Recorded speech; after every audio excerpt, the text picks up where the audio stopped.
D'abord, je vous remercie de votre présence. C'était un séminaire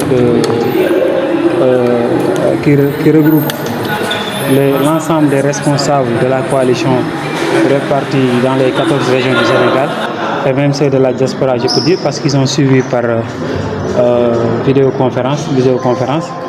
C'était pour nous l'occasion de vulgariser notre détermination et de montrer aussi que nous sommes là, de permettre aux Sénégalais aussi de comprendre notre vision et de leur montrer aussi qu'il y a une alternative. Parce qu'on sait qu'au Sénégal maintenant, les Sénégalais vivent dans des difficultés et malheureusement on n'en parle pas. Le débat public est très bas et il y a tout sauf ce qui concerne les Sénégalais. Il n'y a pas de débat qui concerne le problème des Sénégalais. Il n'y a pas de programme, il n'y a pas de vision pour un Sénégal.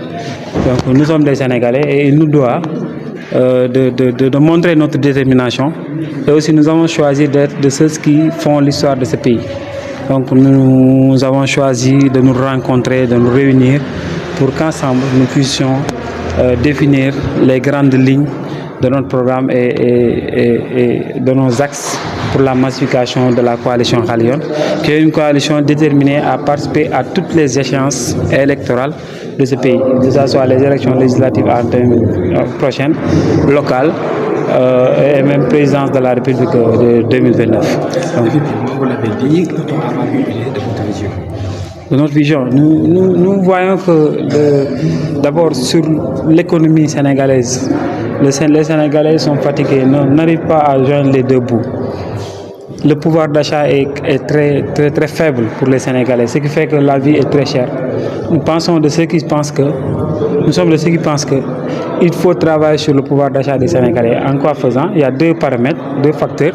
C'est-à-dire essayer de produire ce que nous consommons au Sénégal, en commençant d'abord par l'agriculture. Faire de notre agriculture le moteur de notre économie. Et la coalition propose d'irriguer toutes les parcelles de terre au Sénégal pour permettre aux paysans de travailler leur terre. Et aussi, éviter de penser qu'avec les subventions qu'attendent les populations, l'État pourra faire baisser les prix. Aucune économie au monde ne peut supporter une inflation au-delà de 2 trimestres. Et pour cela aussi, nous avons pensé qu'il faut vraiment s'attaquer au comportement de nos hommes politiques qui ne respectent pas leurs paroles. La plupart pensent qu'ils peuvent accéder au pouvoir avec des slogans, mais malheureusement, on ne peut pas diriger un pays avec des slogans. Il nous faut une vision, un programme.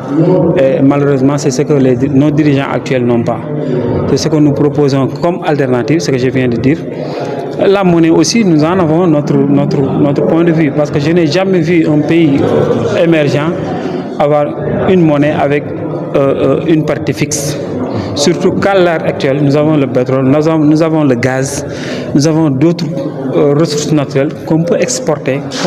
Aussi, il y a des opportunités qui sont offertes avec les BRICS, qui sont des opportunités pour les pays émergents d'avoir les financements venant de l'étranger, avec le CFA qui est une partie fixe, avec le CFA qu'on a une banque centrale qu'on ne maîtrise pas parce qu'il y a la main mise de la France, il y a le veto français. Je pense que nous devons vraiment avoir le courage d'aborder ces questions et ne pas se focaliser à des débats de personnes. On ne peut pas avoir aussi un pays qui n'a qu'une seule région capable de capter l'investissement étranger et vouloir se développer. Il nous faut avoir des villes métropoles, faire de Kaolack, Diourbel, Kédougou, des villes capables de supporter l'investissement étranger et qui n'auront rien à envier à la capitale du point des infrastructures. C'est ça l'idée que nous proposons. Et malheureusement, on ne voit pas les balbutiements, les prémices de ces genres d'idées, parce que le débat est complètement ailleurs, complètement en déphasage avec les besoins des populations. Maintenant, nous sommes réunis pour proposer des alternatives, comme je l'ai dit tantôt. Montrer aux Sénégalais que voilà, nous sommes là à travers d'autres organisations, l'ADES, Association En Défense Sénégal. Il y a d'autres leaders chez ASEAN qui sont ici présents, d'autres qui vont aussi venir. Voilà, c'était ça la rencontre, l'objet de notre rencontre. L'opposition radicale, je voudrais d'abord déterminer ce que veut dire opposition radicale. Ce n'est pas une opposition qui, voilà, brûle ou casse les institutions ou ne les respecte pas. Non, l'opposition radicale, qu'est-ce qu'on veut dire par là? Que nous sommes engagés en politique parce que nous voulons, comme toute formation politique, accéder au pouvoir à travers des élections organisées par l'État du Sénégal. Voilà, c'est ce que je veux dire, l'opposition radicale. Ce n'est pas que nous voulons la chahuter par-ci par-là. Nous sommes complètement en désaccord avec ce que propose le régime actuel. Nous ne sommes pas formés pour aller rallier une quelconque formation politique pour avoir des postes par-ci par-là. Nous sommes de l'opposition parce que nous pensons qu'avec ce régime, comme je l'ai dit, l'accession de ce régime au pouvoir, c'est un accident démocratique. Parce que dans toute démocratie, l'accession au pouvoir des populistes, ça a toujours été un accident démocratique et ça ne se passe qu'à l'espace d'un mandat. Vous allez aux États-Unis, Donald Trump est arrivé au pouvoir avec un slogan, Make America Great Again. Bolsonaro est arrivé au pouvoir avec des slogans. C'est la même chose qu'au Sénégal, c'est un accident démocratique. Donc qu'il va falloir rectifier. Et pour cela, il nous faut être sur pied pour montrer aux Sénégalais que nous avons cette détermination à vraiment nous opposer. Donc je réaffirme ma position d'opposant radical. Et comprenez, opposant radical, quelqu'un qui s'oppose d'une manière républicaine. Nous sommes des panafricanistes purs et durs. Nous croyons à l'unité africaine. Au-delà même de la CEDEAO et de l'UEMOA, nous sommes des panafricanistes. Et ce que j'ai dit tout à l'heure, tantôt sur la monnaie, c'est quelque part le même point de vue que défendent les Nigériens, les Ghanéens. Donc nous sommes des panafricanistes. Nous croyons à l'intégration sous-régionale. Nous allons rester dans la CEDEAO parce qu'on ne peut pas se développer en aparté. Et ces frontières que nous avons, ce ne sont pas nos frontières naturelles.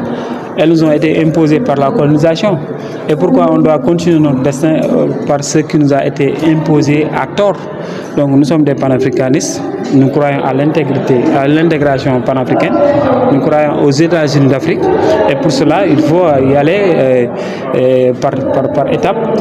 La CEDEAO est l'un des tremplins pour accéder à ce niveau. Voilà, donc nous sommes des panafricanistes. Nous croyons à l'intégration sous-régionale. Donc nous croyons vraiment à la CEDEAO. Toutefois, il faut y apporter quelques réaménagements. Parce que la CEDEAO aussi aura besoin de réformes. Et ces réformes doivent venir de l'intérieur des pays membres que sont le Sénégal et d'autres pays qui certainement en reviendront, comme le Mali. Je veux parler de l'Alliance des États du Sahel. Voilà, les réformes viendront de l'intérieur, mais nous sommes des panafricanistes.